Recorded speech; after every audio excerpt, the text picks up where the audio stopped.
Bismillahirrahmanirrahim. Assalamu alaikum. 9th class. How are you? Today we discuss about the electronic configuration and chapter name is structure of an atom. In previous lecture we discussed about the electronic configuration in very detailed way, in short way. अब detail में थोड़ा सा electronic configuration के जाते हैं, तो मैंने यहाँ पे दोबारा डेफिनेशन हाईलाइट की है. अब प्रीवियस लेक्चर में हमने concept of shells, concept of sub shells के बारे में पढ़ा था. और शेल्स क्या हैं? That are the main energy levels जो कि रिवॉल्विंग करते हैं around the nucleus. Okay, electrons जो हैं उस और शेल्स के अंदर इलेक्ट्रॉन्स होंगे और हर शेल्स की जो है वो उनके एनर्जी लेवल्स होंगे और एनर्जी लेवल्स इंक्रीज करते हैं. जैसे के बाद एल के बाद एम के बाद एन, और आगे फिर जब आप बड़ी क्लासेस में जाएंगे फर्स्ट ईयर सेकेंड ईयर में तो वहाँ पर K L M N O P Q R ये सारे जो हैं वो शेल्स होंगे. Because we have 118 electrons in the periodic table according to arrange atomic increasing the atomic number, कि हमने पीरियोडिक टेबल के अंदर जो है वो एलिमेंट्स को अरेंज किया हुआ है उनके इंक्रीजिंग एटॉमिक नंबर्स के साथ. जैसे hydrogen is 1, helium is 2, lithium is 3, उसके बाद हमारे पास beryllium, boron, carbon, nitrogen, oxygen, fluorine, और उसके बाद नियॉन, और ये सीक्वेंस के साथ 1 2 3 4 5 6 7 एंड सो ऑन. ठीक है, तो ये एक जनरल कॉन्सेप्ट है कि भी हमें क्यों ज़रूरत पेश आई शेल्स की, उसके बाद फिर सब शेल्स की. अब basically what are the definition of the electronic configuration? In simple word we can say that the electronic configuration that is the distributions of electrons around the nucleus. अब हम इलेक्ट्रॉन्स को डिस्ट्रीब्यूट कर रहे हैं around the nucleus. ठीक है, in various shells. Now what are the shells? Shell are the K, L, M and N. And sub shells. अब sub shells क्या हैं? आपके पास S, P, D and F, that are the sub shells. To increasing energy levels. अब जैसे for example हम हाइड्रोजन से हीलियम की तरफ जा रहे हैं, हीलियम से लिथियम की तरफ जा रहे हैं, तो अब उनके एटॉमिक नंबर्स भी बढ़ रहे हैं. और जब उनके एटॉमिक नंबर बढ़ेंगे तो हमें, जैसे फॉर एग्जांपल अगर हम बात करते हैं के शेल की, के के पास 2 इलेक्ट्रॉन्स होते हैं, अकोमोडेशन ऑफ इलेक्ट्रॉन्स 2 होती है. एस के पास भी इलेक्ट्रॉन की जो अकोमोडेशन होती है कि मतलब एस जो सब शेल जो है वो कितने इलेक्ट्रॉन्स को अपने अंदर अकोमोडेट कर सकता है, देयर इज अ 2. और के शेल्स कितने इलेक्ट्रॉन्स को अकोमोडेट कर सकता है, वहां पे भी 2 है. अब जैसे अब फॉर एग्जांपल अब हाइड्रोजन और लिथियम इन दोनों के अंदर हाइड्रोजन एंड हीलियम दोनों अकोमोडेट हो जाते हैं. अभी मैं आपको इलेक्ट्रॉनिक कॉन्फ़िगरेशन करना भी सिखाऊंगी. अगर वो आपको समझ आ जाएगी तो आगे आपको ये बात समझने में बहुत आसानी होगी कि हम किस तरह से इलेक्ट्रॉन्स को कंट्रीब्यूट कर देते हैं, डिस्ट्रीब्यूट कर देते हैं शेल्स और वेरियस शेल्स के अंदर. ठीक है, अब इंक्रीजिंग एनर्जी लेवल्स हमारे पास K से L, देन L से M, M से N, और इसी तरह से सब शेल्स के अंदर इंक्रीजिंग एनर्जी लेवल्स क्या होंगे? S से P, P से D और D से F. This is the increasing order of a subshells and this is the increasing order of a shells. So we have a proper definition of electronic configuration are the distributions of electrons around the nucleus in various shell and subshells increase according to increasing energy levels is called the electronic configuration. In previous lecture we discussed about that the shells are the main energy levels. The energy levels are K, L, M and N, and then this K, L, M and the accommodation of electrons have K consist of a 2, L 8 electrons. यहाँ पे electrons की बात होगी कि K कितने electrons को accommodate करता है. The K shells accommodate the 2 electrons, L shell accommodate the 8 electron, M shells accommodate the 18 electrons and N shells accommodate the 32 electrons.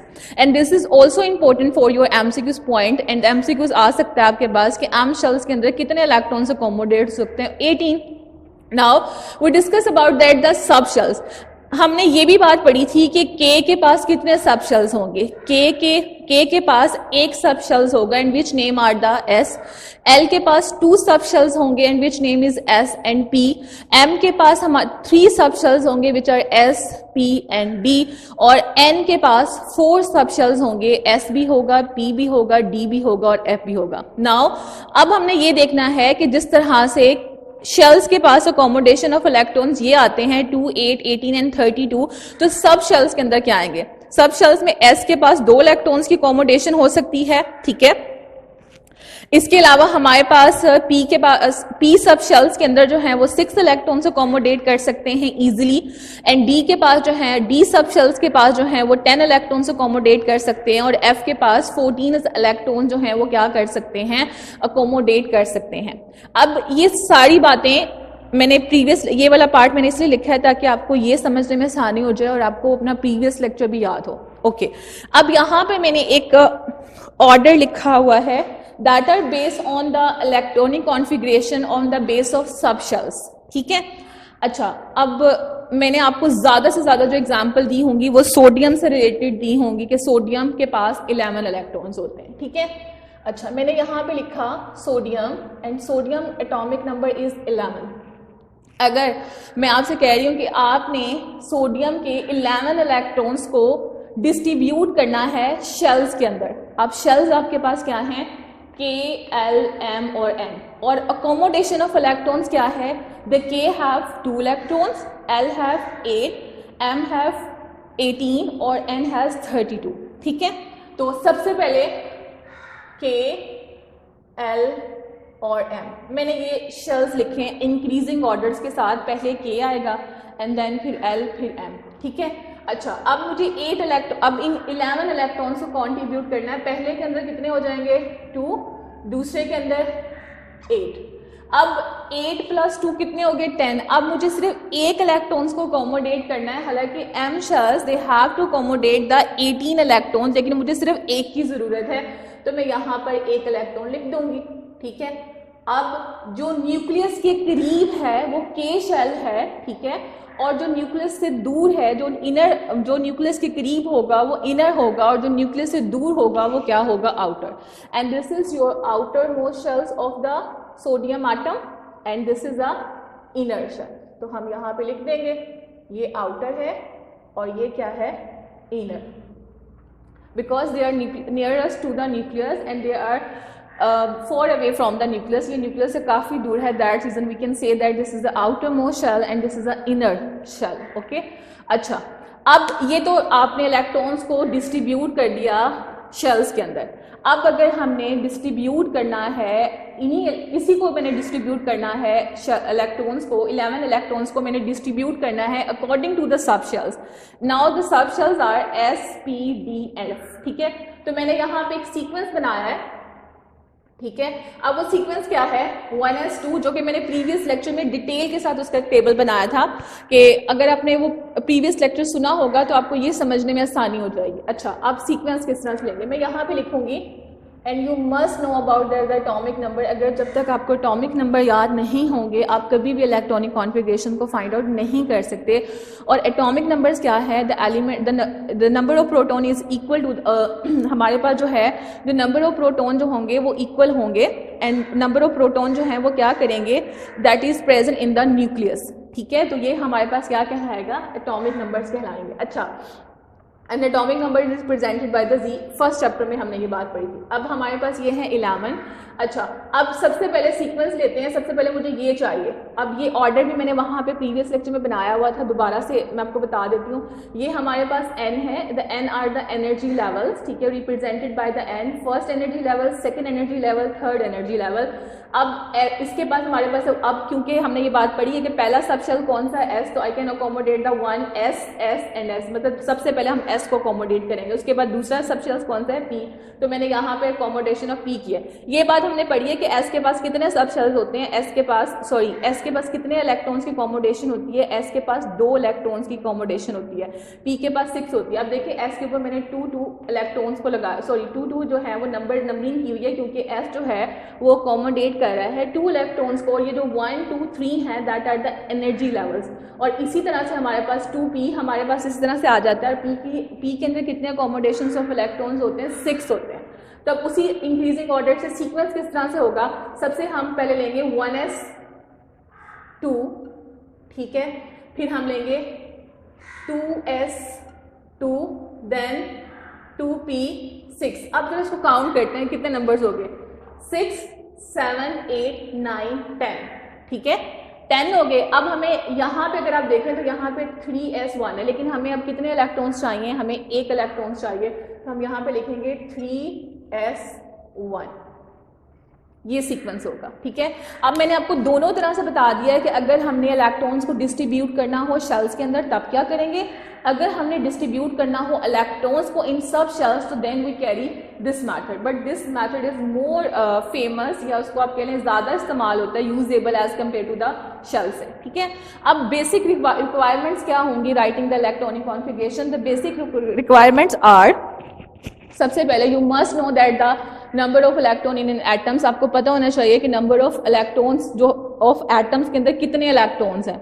अब मुझे ये पता था सोडियम के पास 11 इलेक्ट्रॉन्स हैं, तो हमने उन 11 इलेक्ट्रॉन्स को डिस्ट्रीब्यूट किया शेल्स के अंदर भी और सब शेल्स के अंदर, and since we should know the atomic number, ये बात मैंने पहले भी आपको बताई है कि आपको एटॉमिक नंबर पता होना चाहिए। अगर आपको एटॉमिक नंबर ही नहीं पता तो आप किस तरह से फाइंड आउट करेंगे atomic number of element, you must know about that, ठीक है।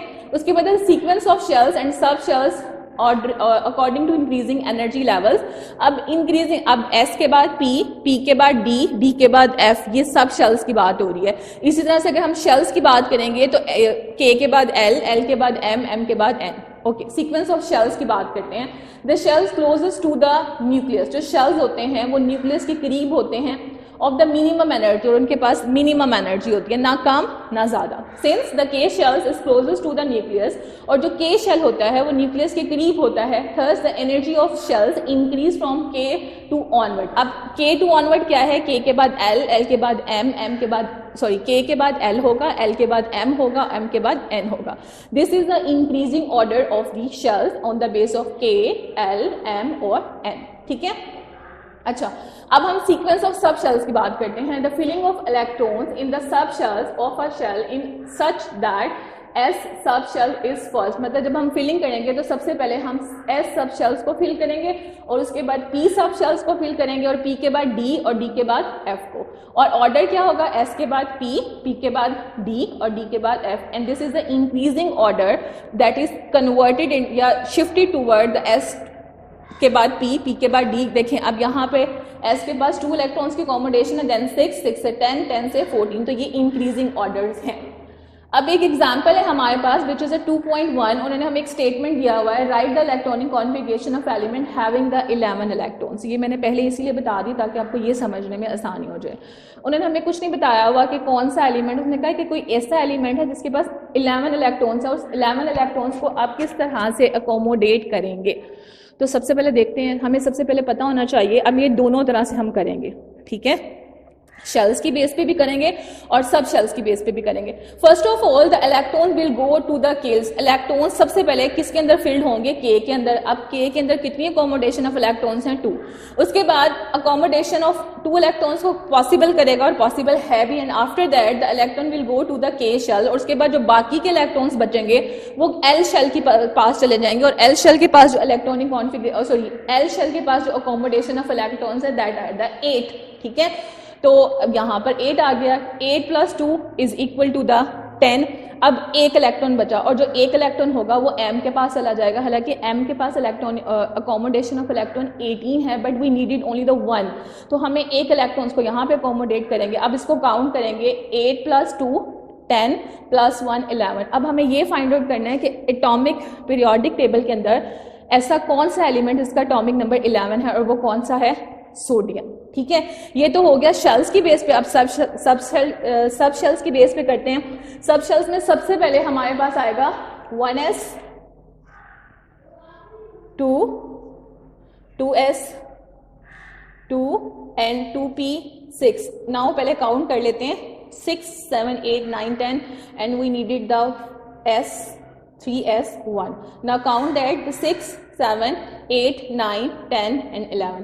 अब आपकी ये इलेक्ट्रॉनिक कॉन्फ़िगरेशन जो है वो क्या होगी, कंप्लीट होगी। और हमें ये भी पता चल गया हमने इलेक्ट्रॉन्स को कॉन्ट्रीब्यूट कर दिया, हमने इलेक्ट्रॉन्स को डिस्ट्रीब्यूट किया है शेल्स के अंदर, हमने इलेक्ट्रॉन्स को डिस्ट्रीब्यूट किया है सब शेल्स के अंदर, और वो सीक्वेंस आपको याद होना चाहिए। और ये अगर आप, और इसमें सीक्वेंस क्या होगा, सबसे पहले हम यूज करेंगे 1s2 then 2s2 then 2p6 and then 3s2 and then 3p6, ठीक है। That are the sequence. और ये पेपर में आता भी है कि बी सीक्वेंस क्या है, तो सिंपली आप इस तरह से सीक्वेंस राइट कर देंगे, 1s2 then 2s2 and then 2p6 and then 3s 2 and after that the 3p6। अच्छा, ये अभी कंप्लीट नहीं है, कंप्लीट इसलिए नहीं क्योंकि ये फर्स्ट, हाँ, इस इलेक्ट्रॉनिक कॉन्फ़िगरेशन टेबल के through we can accommodate 18 electrons, हम 18 एलिमेंट्स की इलेक्ट्रॉनिक कॉन्फ़िगरेशन इजीली जो है वो कर सकते हैं। आई होप आपने इस सारे कॉन्सेप्ट को अच्छे से अंडरस्टैंड किया होगा। ये जितने भी पॉइंट्स मैंने यहाँ पे मेंशन किए हैं, आपने इसको ज़रूर अच्छे तरीके से देखना है।